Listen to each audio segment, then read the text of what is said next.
Hey McGinn, welcome back to our latest read aloud. It's Mr. Lohn. I am thrilled to be with you again, as always.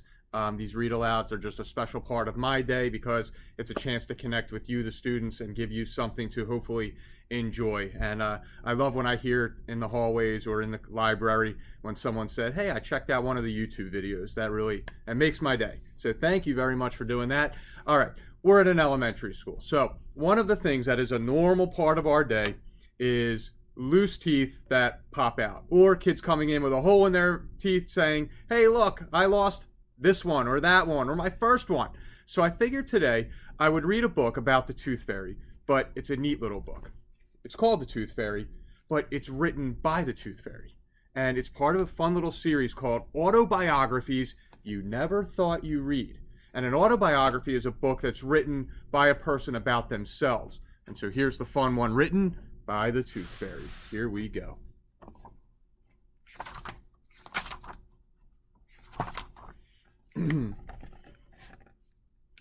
I am the Tooth Fairy. I'm the one who takes your tooth after it falls out. Then I leave a treat in its place. It could be a coin or a small gift. It depends on where I am in the world.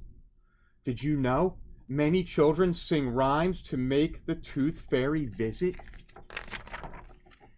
You might have seen me in books or paintings or have read about me in poems and folk tales. All over the world, there are different ideas about me. In the United States, I have shimmering wings. But in France, I'm a furry mouse. Did you know that fairy paintings were very popular 150 years ago in Great Britain? I think I'll keep where I come from a mystery, but I do travel a lot. I fly from the Americas to Europe. I turn up in Africa and Asia too. I have to know many languages. In French, I'm called La Petite Souris. This means the little mouse. How old am I? I find it hard to remember how old I am. I know that it was the Vikings who brought over the idea of giving money for a tooth to the British Isles. That was about 1,200 years ago. I know this because I was already around then.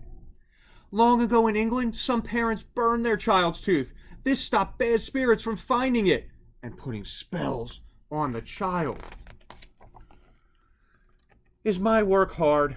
Well, I have to travel a long, long way to find a tooth. Sometimes it's on a roof or even dug into the ground. So you see, my life is not easy. Did you know most of you have 20 baby teeth? This means I get to visit you 20 times. Where do I start? Well, let me give an idea of what my work is like. Last night I was called to Brazil. I found a tooth on a hot tiled roof. It shone in the moonlight. I took the tooth and I left a shiny coin. Then I flew across a huge ocean to Uganda. Here I changed into a rat. I twitched my whiskers and scurried to the corner of a dark room, and there I found a sparkling tooth. I gave some shiny shillings for that one.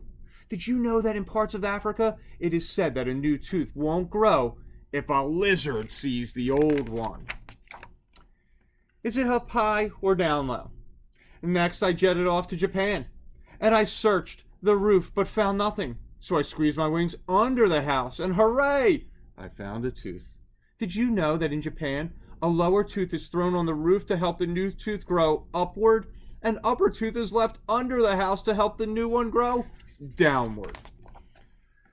Do I get thirsty? Well, I was soon speeding off to snowy Sweden, and here I changed into a mouse. I found a tooth glowing in a glass of water. I dipped my mouse whiskers into the water and had a long drink. Thank you. I don't always leave a gift behind. In some places, I just listen to children's wishes instead. Do I get tired? Well, my last stop was Sri Lanka. Phew. I flew fast across the moonlit sea, and there I changed into a squirrel and scampered onto the roof. A tooth glowed in the starlight. What a night.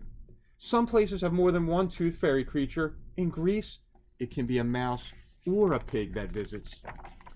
What do I do with the teeth? Well, in Turkey, I might bury a tooth in the yard.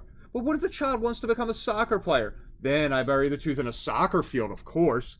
In parts of South and Central America, I leave the teeth out for moms to find. They can make the teeth into beautiful lucky charms for their children. Do I take bad teeth? I take all kinds of teeth. but clean shiny ones are much easier to find. This is why you should always brush your teeth and keep them clean. I know that many of you clean your teeth with a toothbrush. In parts of Africa and the Middle East, children clean their teeth with a special chewing stick taken from a tree. Did you know that candy cookies and sugary drinks can be bad for us? Because they make holes in our teeth. Do I exist? Oh, what a question. Some people say it's a grown-up who takes the tooth under the pillow and plucks it from the roof or digs it up. They think the grown-up then leaves a secret treat behind. Well, that is a fairy tale. And did you know that you might not lose your last baby tooth until you're 12 or 13 years old? I can't wait to see you. All right, so boys and girls, a whole book by the Tooth Fairy all about the job that they do. So, hope you enjoyed that. Hope you get visited by the Tooth Fairy. And I will come back with another read aloud tomorrow. You have an awesome night, McGinn. See you soon.